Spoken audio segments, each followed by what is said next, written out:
Uh, as I said, we're thankful that Lisa Jackson came here. She's blazed a trail in her own right, very similar to my mother, who blazed a trail that led from her native Cuba to a new home she built here for our family in New Jersey.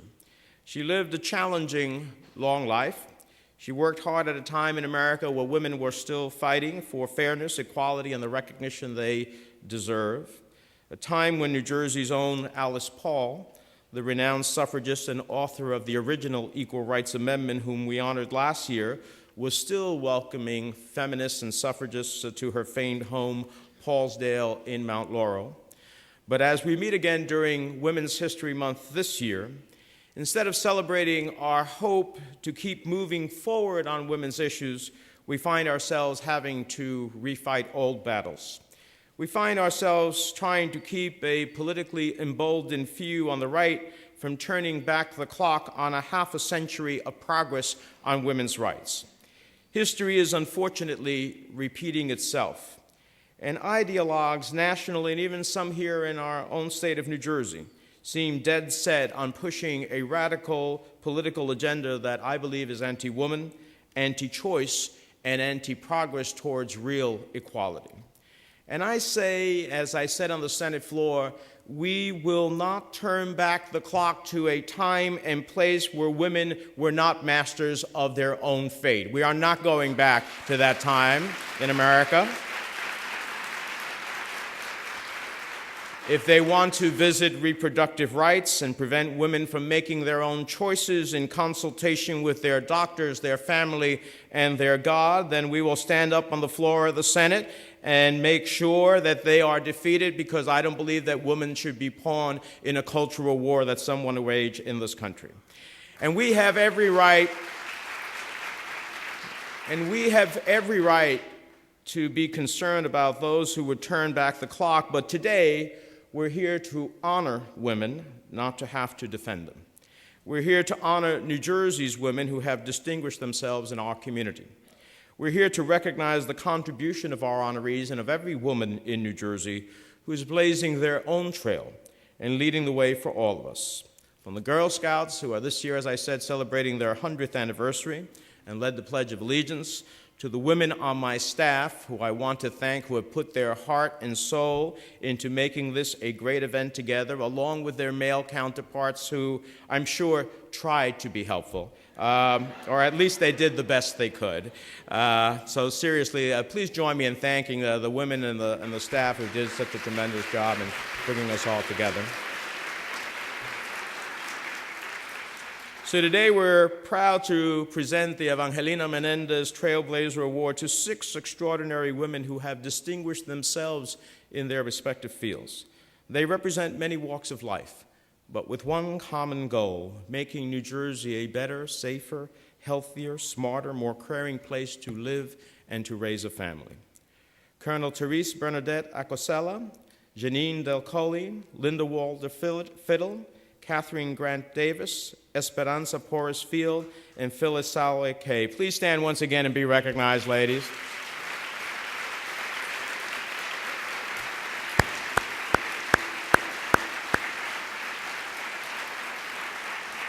Thank you. Let me, before we get to those presentations, tell you why I decided to name these awards for my mother. Why I believe that she, in her own quiet way, was a trailblazer, a woman who represented the kind of determination, wisdom, and leadership these awards are meant to celebrate. My parents moved to the United States from Cuba in 1953. My mother was the driving force behind that decision. She did not want to live under a right-wing dictatorship who had been in power, and she told me later on that she sensed danger and instability in the air. At the time, a 27-year-old law student, Fidel Castro, had led a rebel attack on the Cuban army base, killing a number of soldiers. Cuba was on the verge of a revolution, and my mom dreamed of nothing more than safety and stability for her family. She made a momentous decision. She decided to leave her home and create a new future for her family in the United States. In so doing, she left everything behind. taking my brother and sister in hand, and came to America with nothing. No promises, no job, no family to welcome them in here, not a command of the language or the custom, but with a dream that their lives could be better. I realize now how extraordinary a decision that was. I think about in my own life, if I have to, after everything that I've worked for, decide because of changes in America to leave to some country where I leave everything behind, where I know no one where I'm going to, where I start all over again, where I don't command the language and don't know the customs, and take a chance on making the hopes and dreams and aspirations of my family real. When we use the word courage, in my mind, that's real courage. So I realized it was an extraordinarily difficult decision for anyone to make, one that clearly in my mind makes her a trailblazer who embodies the qualities we celebrate in these awards: quiet strength, wisdom, a belief in yourself, and the courage to do what you believe will make a difference in the lives of the people you love. Later in life, she told me, I didn't want my children growing up in those circumstances. So in the fall of 1952, the family came to New York City. My mother then pregnant with a third child. That's me. And the only reason I am standing here today, one of 100 United States senators, is because my mother had a deep reservoir of quiet strength, the wisdom to realize what she had to do, and the courage to do it, and a belief in herself and that what she was doing was right for her family. She worked as a seamstress in the factories of New Jersey and taught me about humility and humanity, and made it possible through her sacrifice to have me be the first in my family to go to college. If you told me growing up poor in a tenement in Union City, the first in my family to go to college, that I could rise to be one of 100 United States senators in a country of 308 million people, I would have said that's probably not going to happen in my life. But it was her courage, and it is the promise of America fulfilled. It is a promise we must fight to keep true for future generations of New Jerseyans and Americans so that they too can realize that opportunity. So it is in her name that we honor today's women, and it is in her name that I have done my best to live up to her example of working hard and having the strength to accept that all that life brings with grace and dignity. With her as my example, working for the rights, health, safety, and equality of women has been part of my DNA. That's why I stood side by side with the late Senator Kennedy to preserve and expand children's health coverage. It's why I voted for the Affordable Care Act that makes sure that health insurers cannot discriminate against women, cannot say that simply because you are a woman, you have a pre-existing condition that would deny you health care, simply because you are a woman, saying that you shall pay twice as much as a man in the same age, in the same category, in the same geography, saying to women that, in fact, a whole host of preventative health care coverage would not be available to them. That ended with the Affordable Health Care Law, and I'm proud to have voted for it. It is in that context that we authored women's preventative care benefits that ensure coverage of prevention and basic health care services, including maternity benefits. It's why I so proudly work with New Jersey's former First Lady, who is an example to us all, Mary Jo Cody, to pass the Mothers Act to help with our mothers to make sure they do not suffer from the challenges of postpartum depression. Thank you, Mary Jo. It's why this year, after a very hard-fought negotiation with my Republican colleagues, I convinced them in the Senate to reauthorize the Combating Autism Act to help the 1 in 94 children in our state affected by autism. It is why I fought hard to pass the Fair Pay Act to close the pay gap, to help work towards shattering the glass ceiling. There is no reason why equal pay for equal work, which was a slogan in this country, shouldn't become the law of the land in this country. And under the Liddy Ledbetter bill, it is the law of the land. Equal pay for equal work for women. In my work every day, I am reminded of the challenges that women face, from professions to family and children, and very often caregivers of mom or dad, or of their in-laws. It's an enormous set of stresses with very little time for themselves. And this is the challenge. How we help those women in our society are incredible things. Finally, there are two things I'm very proud of in this context. One is introducing the Equal Rights Amendment, the amendment that Alice Paul many years wrote here in New Jersey and fought for all of her life, so we as a nation could once and for all erase any doubt that women are entitled to equal protection under the law of the United States. For those who question the need for the Equal Rights Amendment, I just ask you to look at the Supreme Court Justice Scalia, who not too long ago said that discrimination based on gender, i.e. being a woman, is not protected under the Constitution of the United States. And that's why we need an Equal Right Amendment to ensure that any discrimination based on gender would be protected under the Constitution of the United States. And the other is an accomplishment that I have taken as a very solemn obligation to both my daughter and to women throughout this state and this country, and that is defending a woman's right to choose. At the outset, I said we are seeing a new cultural minority trying to do everything they can do to turn the clock back on women's rights. In the recent debate on the Senate floor, they tried to tell us that employers should have broad discretion to make moral decisions for their employees. I reject that view. They tried to tell us employers should be making decisions about some of the most personal issues an individual faces, including a woman's decision about contraception and family planning, decisions about whether their child gets a blood transfusion for a deadly disease, decisions regarding the use of prescription drugs, decisions on who to treat and how to treat them, based entirely on an employer's moral views rather than an individual's moral beliefs. And I could not disagree more. Now, there is an exception for religious institutions, and I supported that exception. But health services should not be provided at the moral discretion of an employer, but solely on the medical determination of the employee and their doctor. Let's make it clear. I intend to fight for every woman's right to make her own choices with her God and her family about her own life, period. We are not turning the clock back to another time. So before I introduce our keynote speaker, let me say that I'm thrilled that as we present these year's awards, my mother would have said, wow, you've got 6 incredible women of distinction to honor. She would have recognized and admired their quiet strength, their courage, their wisdom, their dedication to doing what is right for the people they serve. She would have been proud of these women. And I know she would have called me over and said, hijo, escucha lo que están diciendo, eh? Son, listen to what they have to say. I agree. We should listen to what they have to say and thank them for all they've done to make New Jersey a much better place for our families.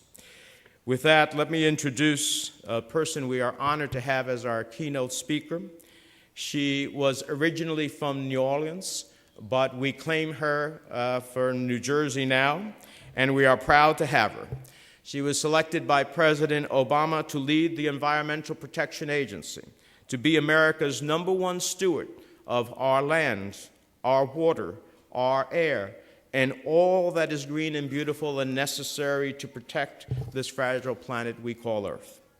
I, for one, believe there is no one better suited to move us towards a greener, cleaner economy than Lisa Jackson. In 2010, Newsweek named her one of the most important people of the year. In both 2010 and 2011, Time listed her as one of the most 100 influential people in the world. This is a woman who worked her way up. She started as a staff-level scientist with the agency and spent many years assigned to EPA's Region 2 office in New York. It was just a short trip across the Hudson River to the Commissioner's office at the New Jersey Department of Environmental Protection, where she distinguished herself, doing the same thing for New Jersey that she is now doing for America, when the President singled her out and asked her to come to the Cabinet. And that was to expand the conversation look deeper, reach out to communities that have been underrepresented by the EPA, but that could benefit from its help and guidance. Making environmental concerns children-friendly, and teaching them that the small blue dot that Carl Sagan called the Earth famously is our home, and we are stewards of its beauty and its resources, and our obligation to bequeath it to future generations of Americans in a way that we would be proud to do so.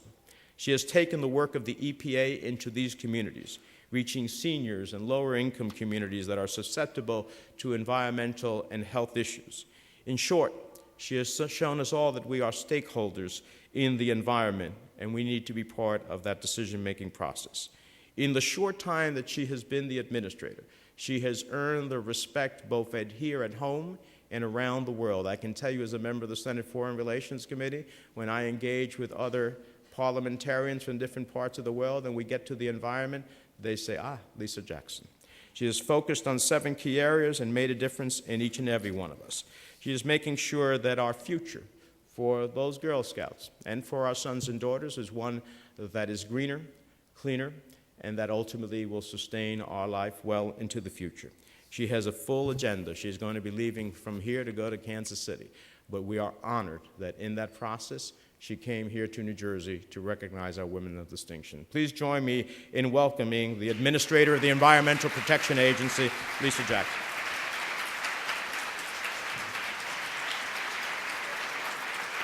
Thank you, thank you.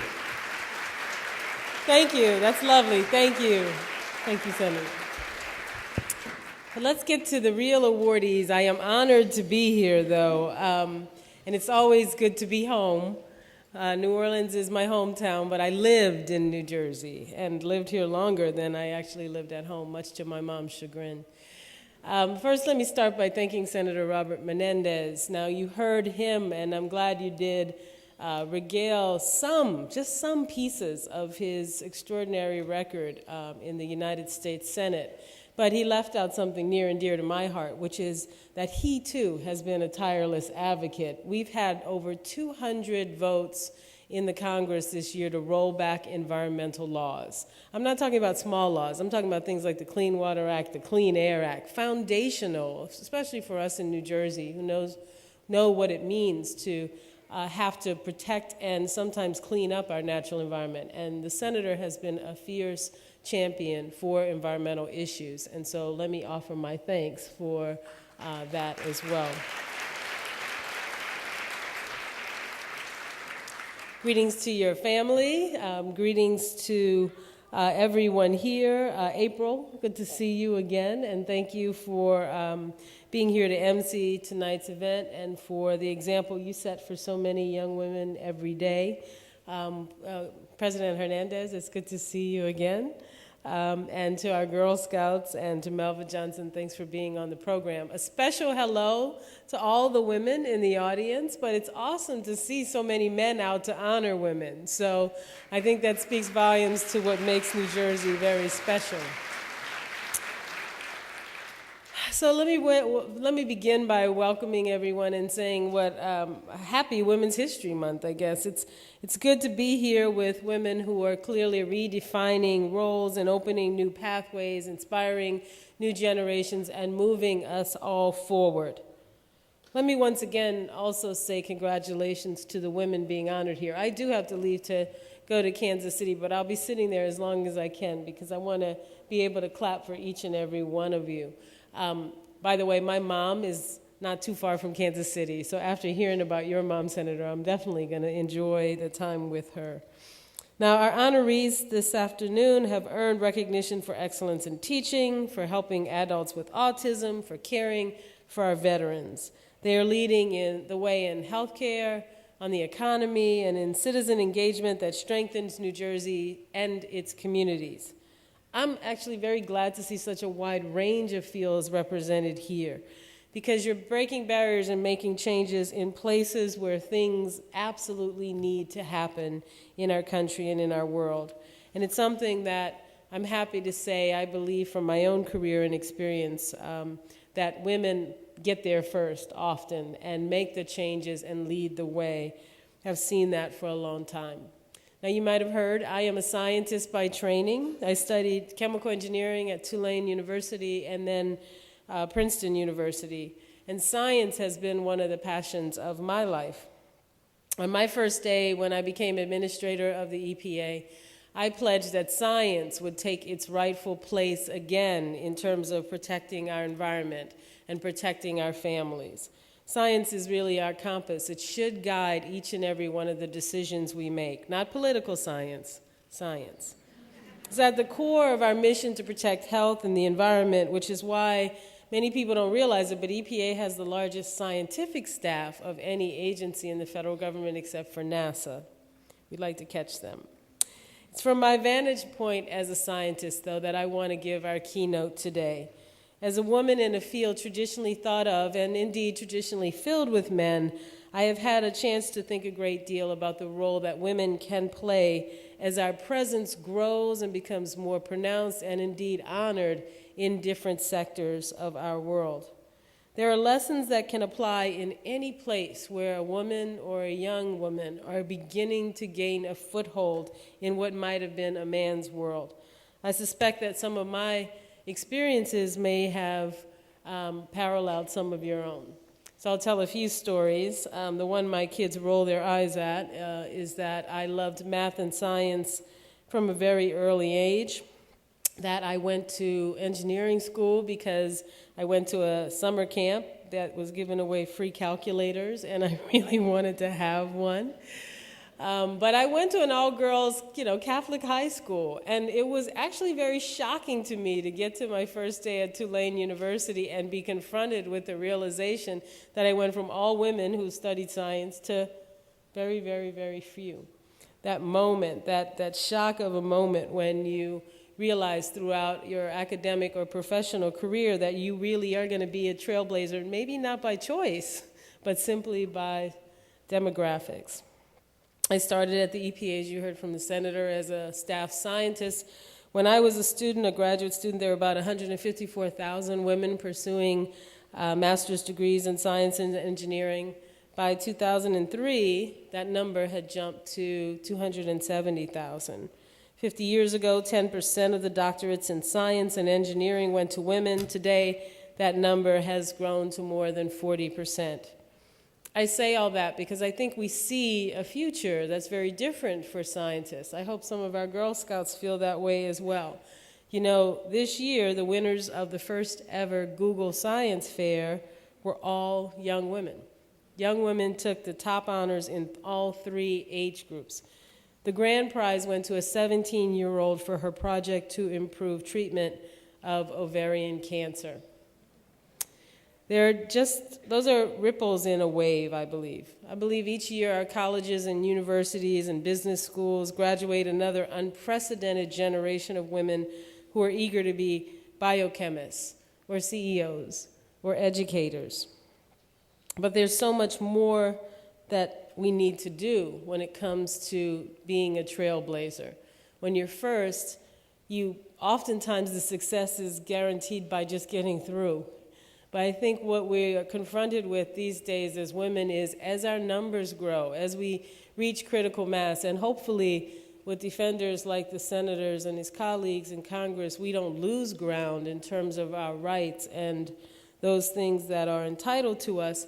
What then happens as we start to see the numbers and our presence change in the field? I have a 16-year-old son now and a 15-year-old, and we're beginning to look at colleges. And my son wants to be an engineer. One does, and the other wants to follow his dad and do computer stuff, we think.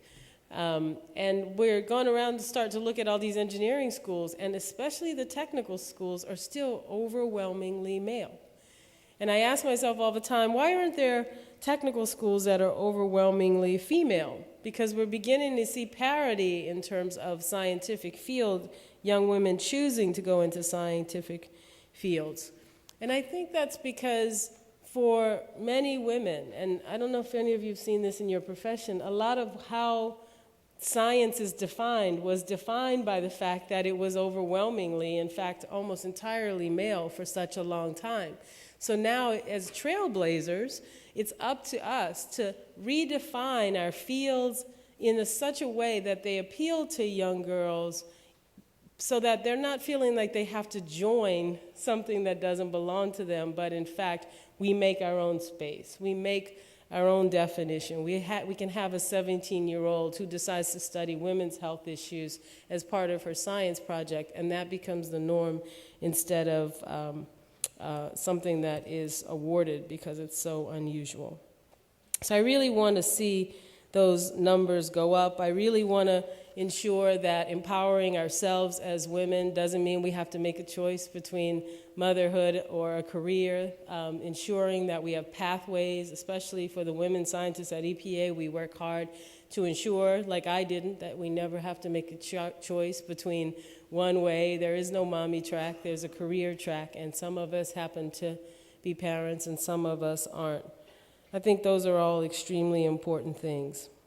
Now, I want to speak one more moment about the importance of courage, because as the senator was speaking, I actually couldn't help but think of my own mother. It was such a beautiful tribute. And so I also want to pay tribute to what I know must be incredible courage on the part of our honorees, and the very feminine quality of oftentimes not acknowledging that courage, of realizing how brave you must be on a daily basis to speak up, to speak truth to power, to give voice to an issue that may not have had a voice, or to ensure that your views are represented for the fullness of all they represent. Not long ago, last month was Black History Month, and I was speaking at my kids' school, and the theme of last month's celebration was Black women in culture and history. And I thought of all of our mothers, not just African American moms, but of that grace and sort of sacred honor that we all carry as women who nurture future generations. So I also want to, in this keynote, simply honor that which I know you probably don't give enough thought to, which is your courage and dignity in doing your jobs each and every day. Let me close by saying that expanding opportunities and bringing more women into leadership roles, welcoming those changes, are really essential to the challenges that we face today as a nation.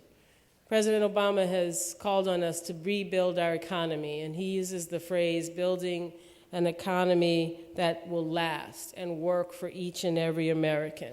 He talks about building an economy where everyone gets a fair shot, and everyone does their fair share. Everyone plays by the same set of rules. He said that when it comes to rules, we're talking about values. That is one of the reasons why, with the senator's help, the president signed the Lilly Ledbetter Fair Pay Act. It is one of the reasons we've worked hard to support small businesses, many of them owned by women. And it is one of the reasons why this president and his administration have made science, technology, engineering, and math for women and minorities a priority. See, we know that you need brilliant minds to tackle the problems that we face. That's always been our tool, our greatest advantage in this country, innovation. But we also believe that adding more women is undoubtedly good news for our entire country and its economy. It's clear that much of our future prosperity rests on new innovations and advances in scientific and technical and medical fields. And if we have more women, we'll have more minds. And if we have more minds, we'll have more unique and different points of view. And we will find the innovations that will change our economy all for the better. So I hope all of you as leaders in your own communities will take every opportunity to support and continue to support this transformation, not just in science and math, but continuing the brilliant work you do for so many in New Jersey and beyond.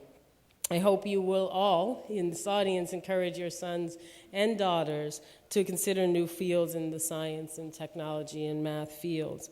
And in all of this, I urge you to remember that this is more than just a change in numbers, but really a change in perspectives. Making women's history is not only a matter of opening new possibilities for women in the professional world where they work today. It's about opening up the world to the new possibilities that women bring to it. Thank you once again for giving me a chance to be home and see so many friendly faces. Congratulations again to our awardees and to everyone being recognized with this incredible honor. And Senator, what a tribute to your mother. Thank you so much.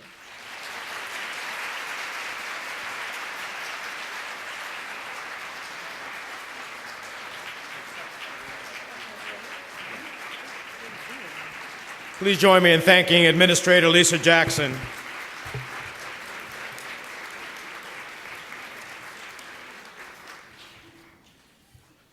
So now, the real reason we're here, is to honor 6 extraordinary women, and I have 2 special helpers in this. They have come every year to honor their grandmother and to help me. They're my greatest successes in life. So let me ask my daughter Alicia, who you may often see on MSNBC or Fox, or listening to her own radio show on satellite XM. Alicia, would you please come up? And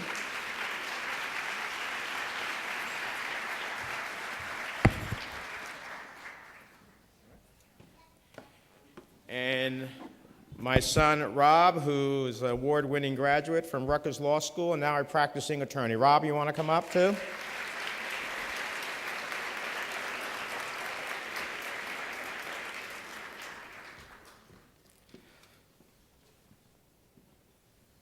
All right.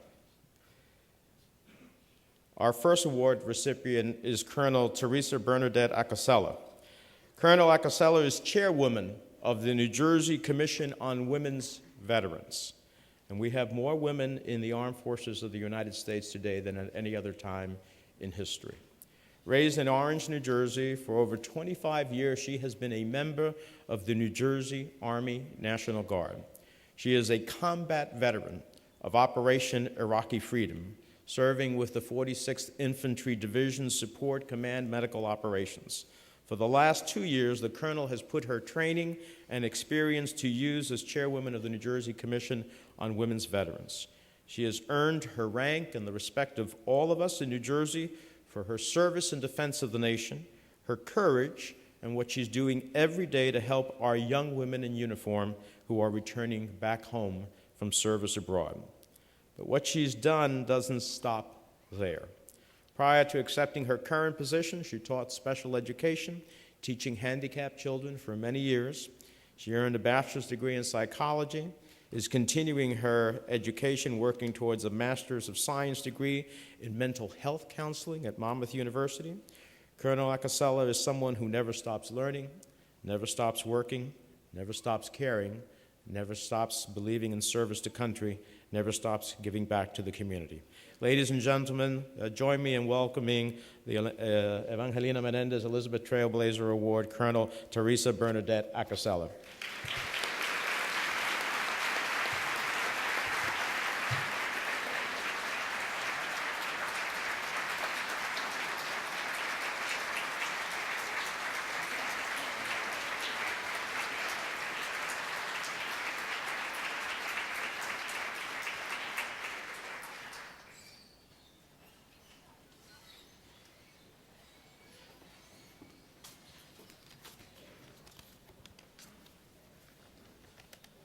Thank you, Senator Menendez, Ms. Jackson, Dr. Hernandez, special guests, family, and friends. I am honored and truly humbled to accept the Trailblazer Award this evening in memory of Senator Menendez's mother, Evangelina, and in recognition of Women's History Month. I am fortunate to be in the presence of such trailblazing women of New Jersey, both past and present. To include a trailblazer I consider a mentor, Major General Maria Falca Dotson, Commander of the New Jersey Air National Guard. As an officer in the New Jersey Army National Guard and a member of the New Jersey Commission on Women Veterans, I have gained tremendous insight and experience into the roles women perform in the military. It has been a rewarding career for me and one I would recommend to any young ladies who are exploring their career options, and something I would recommend to our Girl Scouts in the audience. It has also been a privilege to serve in an era when a woman's role in combat is ever evolving. With over 28,000 registered women veterans in New Jersey, it is important to mention that issues unique to us have become relevant topics of concern. issues such as women's health, post-traumatic stress disorder, unemployment, homelessness. The women who serve on the commission aim to bring these issues to the forefront. Our goal is to demonstrate how important outreach is to women veterans, to make them aware of benefits and resources available. Military leaders, the state of New Jersey, and our elected officials like Senator Menendez recognize that women service members and their families are asked to sacrifice so much in service to our nation. We will continue to identify and face future challenges and will continue to address these challenges to the benefit of all women in and out of uniform. In closing, I would like to thank all of you for sharing this occasion with me, and I would like to give a special thank you to my family, my husband Greg, my daughter Maya, my son Evan, and my mother Bibi Sellers, who is also a veteran of the United States Air Force serving in the Korean-era conflict. I'd like to thank you for your love, your sacrifices, and unconditional support in all of my endeavors. May you be blessed in all you do. Thank you.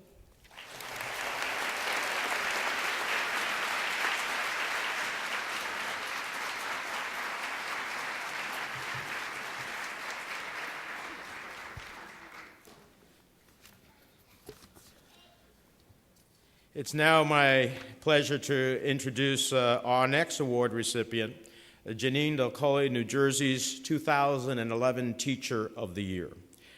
She has been teaching United States and world history for 16 years, but she's not just a teacher, she's a doer.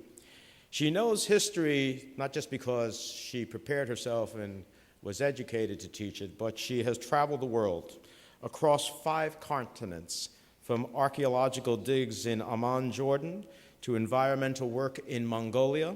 She gives her students more than a book tour. She gives them the benefit of a world of experience, knowledge, and a unique understanding of the culture and the people she has met. She brings a world of knowledge to the classroom and uniquely prepares her students for the 21st century global economy they will enter. She gives them the ability to see the world through her eyes and understand the big picture, I call it the 30,000-foot view. She is the kind of teacher who can connect her students to the subject she is teaching and make it come alive.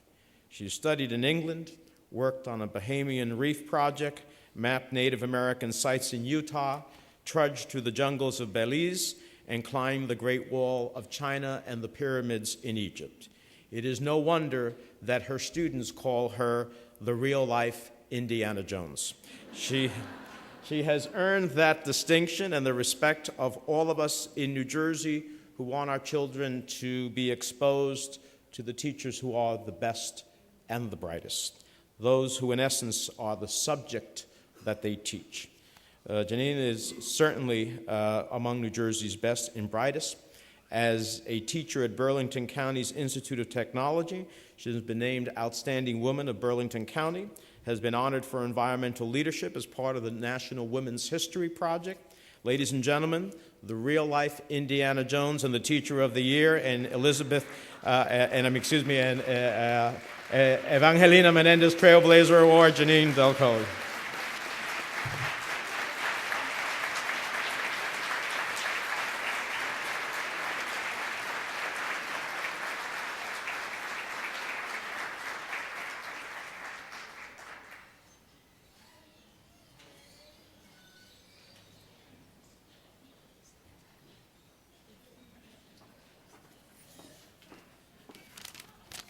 Good evening, and thank you. Senator Menendez, thank you very much for this honor this evening. I am honored also to say that I have my own mother here tonight, so thank you, Mom.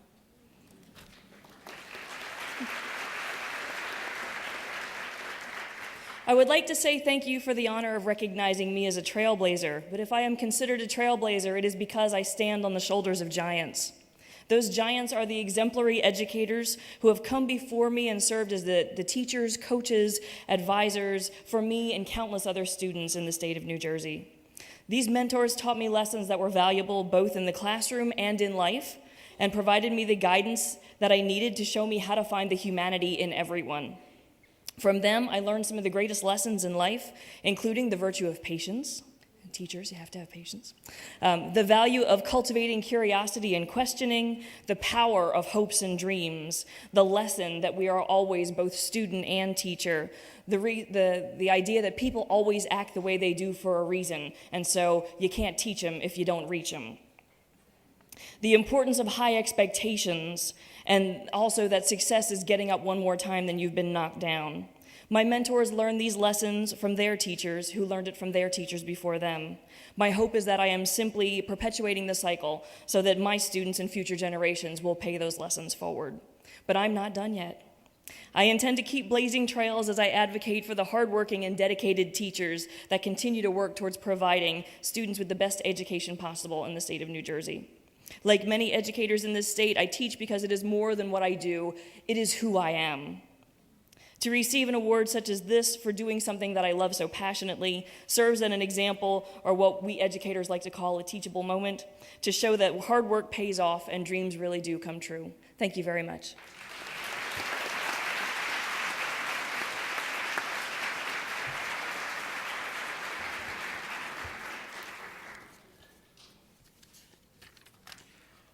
Our next recipient is the president and CEO of the New Jersey Primary Care Association. Catherine Grant Davis is all about fair, affordable access to quality health care for every man, every woman, every family, every child in New Jersey. She's a mover and shaker behind the increasingly important role of federally qualified health centers that provide every citizen with access to the most cost-effective, affordable, high-quality health care available. When I think of my work with Catherine, I'm reminded of what my job is all about.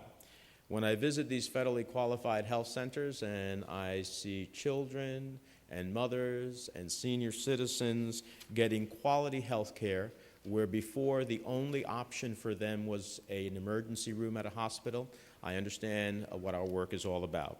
This is what Catherine does every day. She represents the NJPCA, which is done for every New Jersey family, the greatest job in addressing the health needs of our friends and neighbors, and we owe her a debt of gratitude. She's responsible for over 20 centers in New Jersey that operate 105 sites throughout the state and millions of patient visits every year. She has always been an advocate for a healthy New Jersey.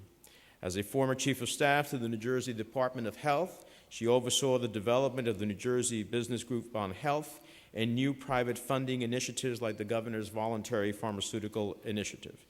To us, simply put, she is the queen of New Jersey healthcare, and she is doing all she can to make it affordable, accessible, quality healthcare so that each family, each child can fulfill their God-given potential. Ladies and gentlemen, please join me in welcoming and acknowledging Catherine Grant Davis, the 2012 Evangelina Menendez Trailblazer.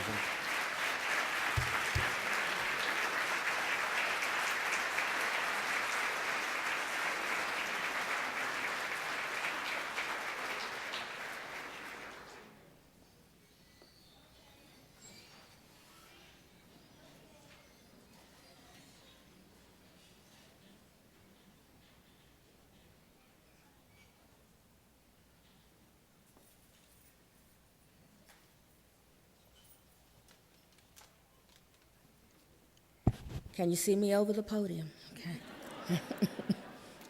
Thank you so much for this honor. Thank you to the senator and his family, and thank you to my family for being here, and my husband and my sister. My husband's name is Lance. Lance, did you hear that I was called the queen? Just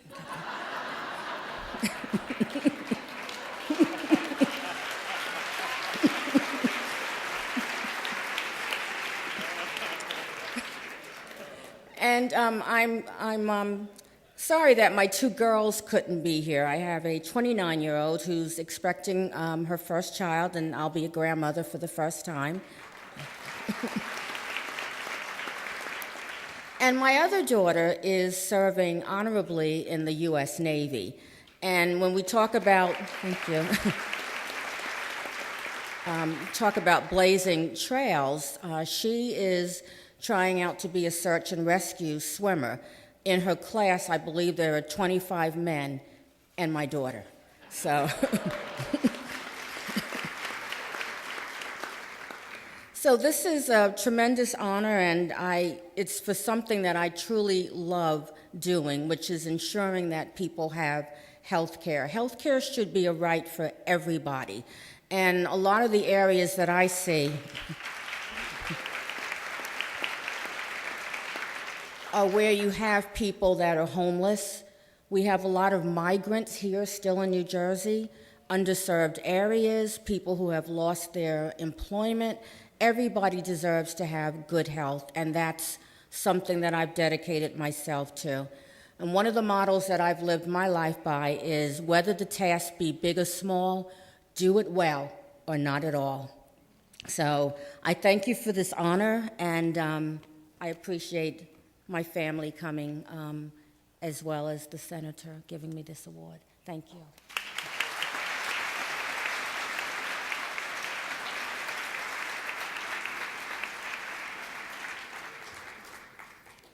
Well, I didn't know that bestowing the Queen title was going to create problems, but Doctor, I'm sure you can handle it. So,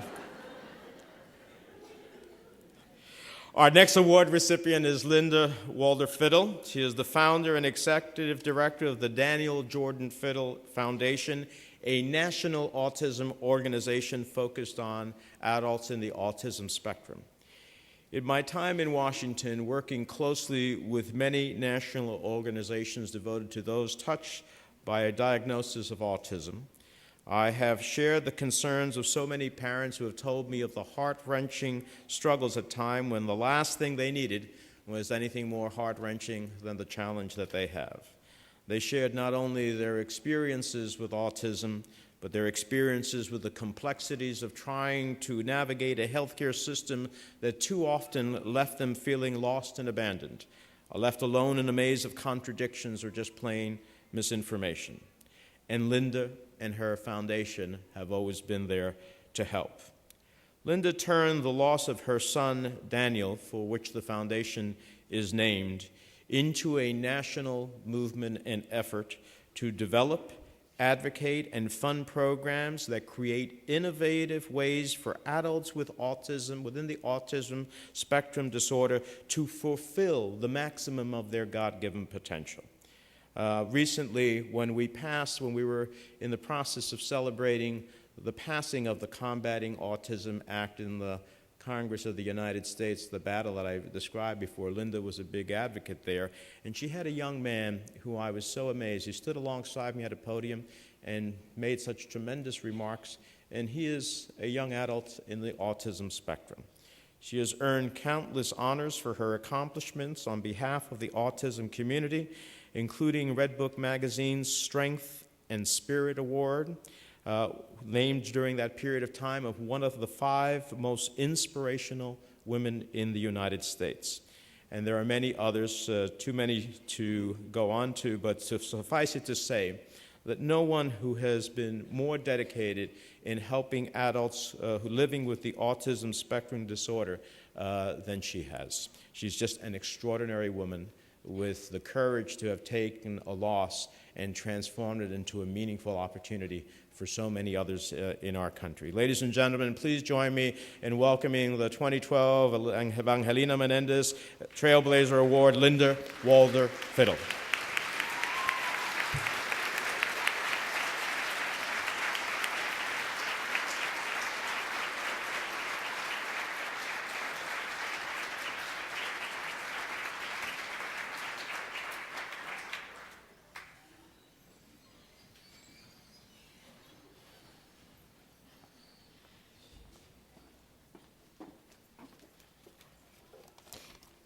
Good evening, everyone. I'm so delighted to be here and grateful to Senator Menendez and his family and all of my colleagues and my loving family who constantly supports me.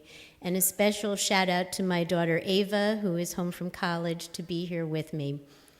When a person is diagnosed with an autism spectrum disorder, it affects that person for their entire lifetime.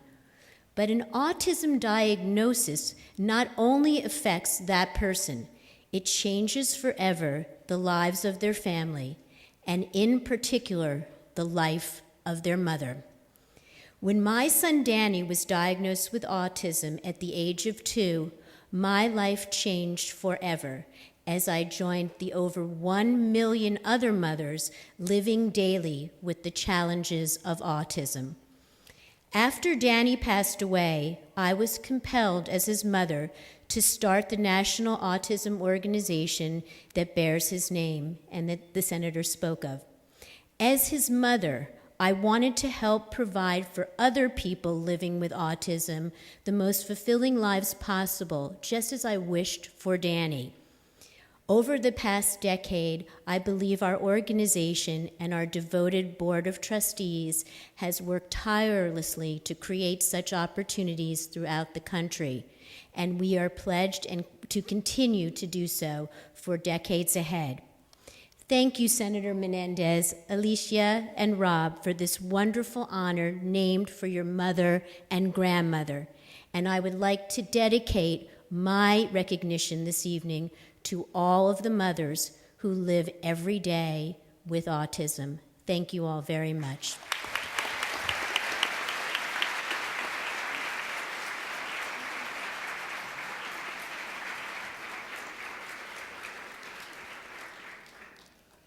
Our next recipient is Esperanza Porras Field. Esperanza is the founder, president, and CEO of the Morris County Hispanic American Chamber of Commerce. Esperanza's passion is the power of entrepreneurship, the adventure of innovation, and helping people with an idea turn that idea into a startup business and maybe become the next Google or the next Microsoft.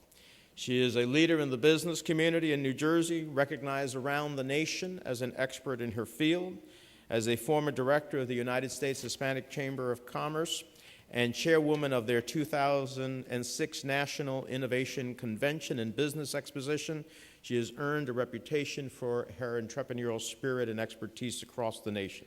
She earned an international reputation as a spokeswoman at the Congress of Commerce in Argentina, representing the United States.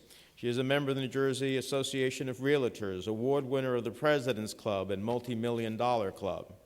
I better talk to you, Esperanza, about that. And Small Business Administration Advocate of the Year. She also is bringing her entrepreneurial and business expertise to help mentor the next generation of America's business leaders as a professor at Fairleigh Dickinson University. Esperanza is an experienced leader, a proven manager, a dedicated mother of 2 daughters, and her name is listed on the American Immigrant Wall of Honor on Ellis Island and Who's Who among Hispanic Americans. But most of all, she is a New Jersey business professional who cares about bringing along the next generation of New Jersey business leaders to keep us prosperous, competitive, and strong. Ladies and gentlemen, please join me in recognizing a 2012 Evangelina Menendez Trailblazer Award, Esperanza Porras Field.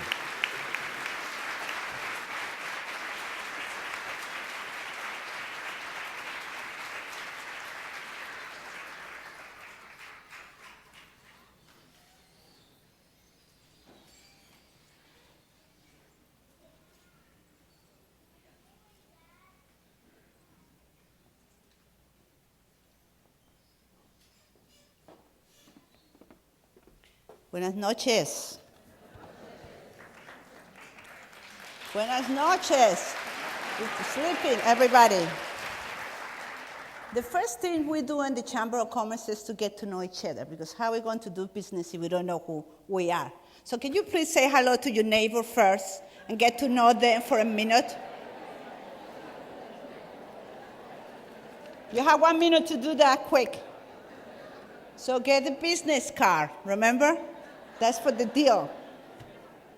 I'm so happy and excited to be here because I never get to see you and I never get to see the senator and the children. So I'm very excited. The last time I saw the chair in the stage with the senator, it was in Union City in an event organized by Adela Londoño. He was representing the Board of Education and I was representing the Hispanic Chamber of Commerce of Morris County. He was dynamic. And that was only 23 years ago. But you know what? He's still the same. Look, he's still hands-on. He's excited, dynamic. And I do too, right? It's still the same.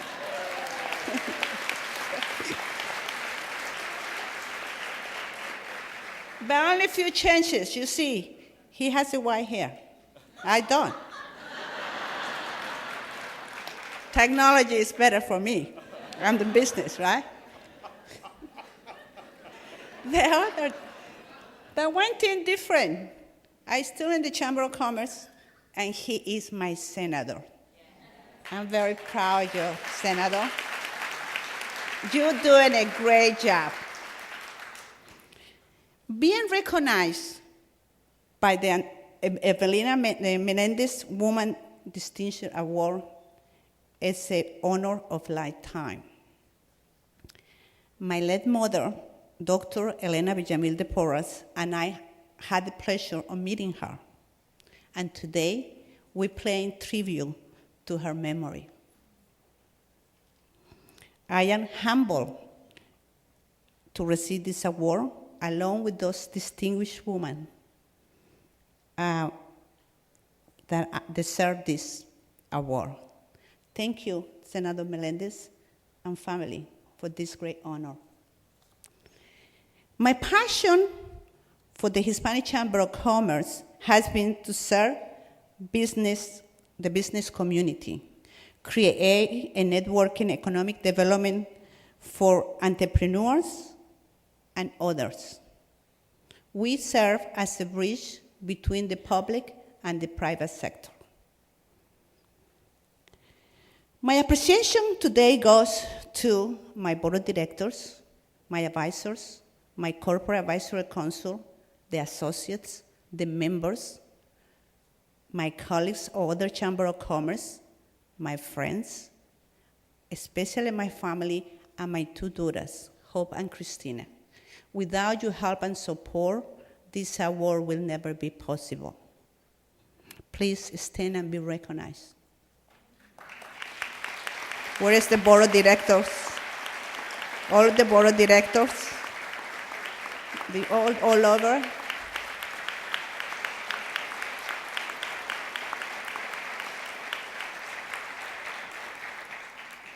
It is my hope that future generations will continue to carry our treasure and our legacy.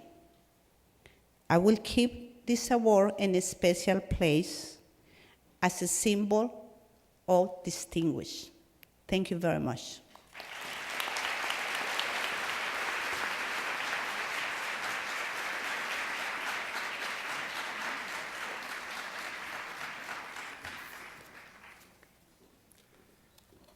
Our final recipient, I kept one of the most dynamic people to introduce last, someone I know's dynamism because I never think I slack off, but if I do, Phyllis reminds me.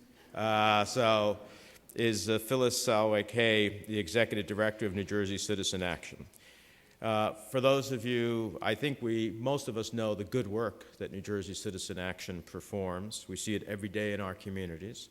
It is by far the largest multi-issue consumer watchdog organization in New Jersey, with over 60,000 family members and 120 organizational affiliates dealing with people, with families, with housing, with finance, with jobs, education, small businesses, women, minorities, financing, nonprofits. Have I forgotten anything, Phyllis, in the list? Okay, it's in her speech, all right. Behind all that work every day is one unstoppable New Jersey force, Phyllis Salway-Kay. She has negotiated more than 40 Community Reinvestment Act agreements for a total of more than $22 billion in below-market rate mortgages, discounted home improvement loans, construction financing for nonprofits, small businesses, women, and minority-owned businesses. To Phyllis, that's all in a day's work. A former Newark school teacher, she now teaches all of us how to make things happen. She has always been a community advocate, an outspoken leader, whether as a member of the board of U.S. Action, co-founder of Shelter Force, a board member of the National Housing Institute, a co-founder of the Robert Atlas Tenant Resource Center, or as a member of the Consumer Advisory Commission of the Federal Reserve Bank in Washington. Phyllis uses her positions to advocate on behalf of all of us in New Jersey, for families, for businesses with access to capital, for communities in New Jersey that often don't have a voice. She is an incredible force of nature, and her indomitable spirit creates opportunities that sometimes people think cannot happen. It happens at New Jersey Citizen Action. It happens because of Phyllis Salway Kay. Please join me in recognizing the final Evangelina Menendez Woman of Distinction Award, Phyllis Salway Kay.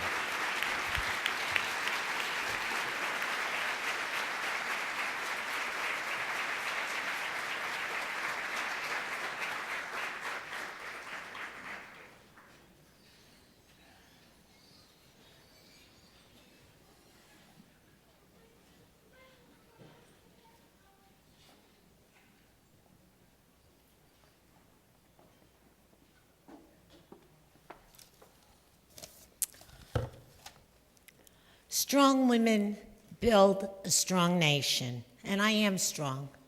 But I'm only strong, and I'm only able to be strong with the support of a loving family. My husband of 35 years, who sits in the front row, my son Zachary, his wife Rebecca, and my daughter and son-in-law, Joanna and Stephen, and my new 20-month-old first-time grandchild, which are wonderful. I know someone spoke about it before, who are not here tonight.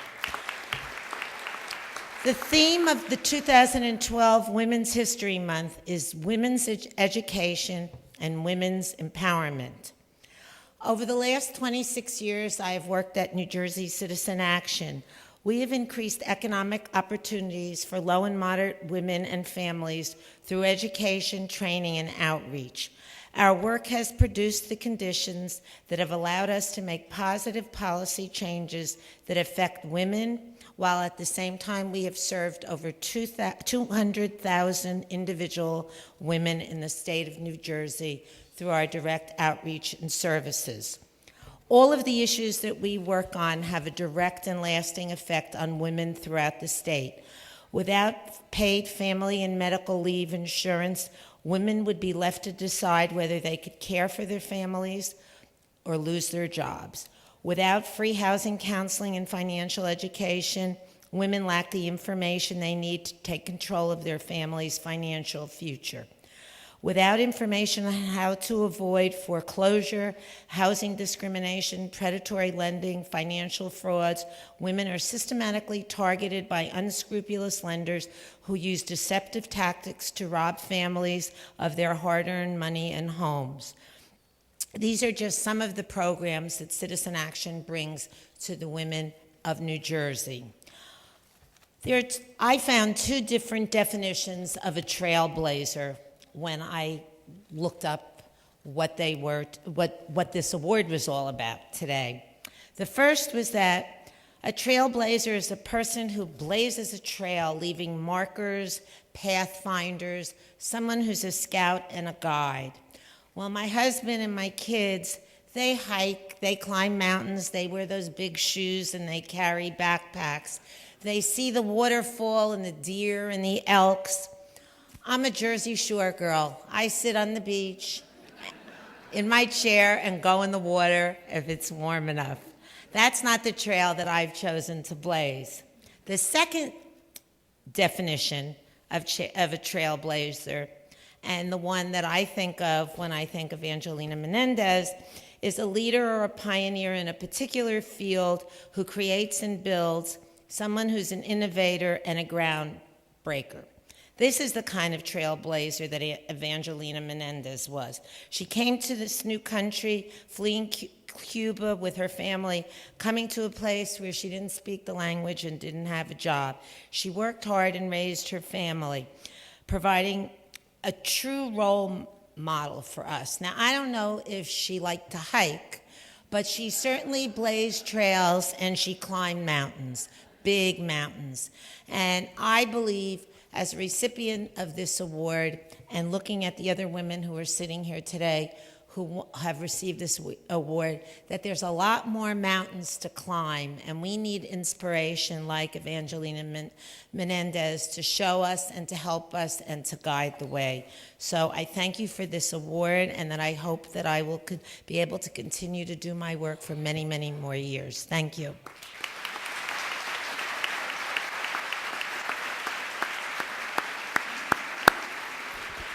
Please join me in recognizing all 6 women of distinction, all the Evangelina Menendez Award winners.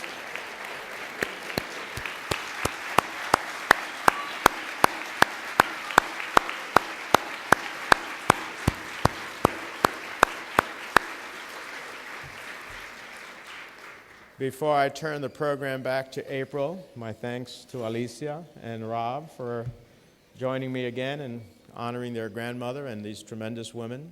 Let me thank you all for coming. This is a magnificent auditorium. We are so honored that New Jersey City University allows us to use it.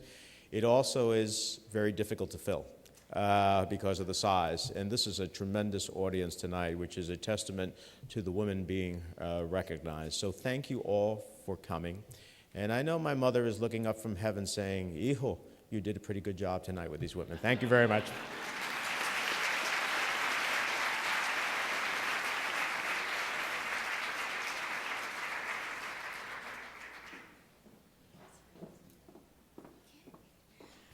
Wasn't that wonderful? It's fabulous. I thank you so much for all of you all coming out. Thank you to the school here and Dr. Hernandez for inviting us on this beautiful campus. Thank you to Lisa Jackson, the administrator of the Environmental Protection Agency, and thank you to Senator Menendez. Please get home safely. Thank you all, and hopefully we'll see you again next year. Good night.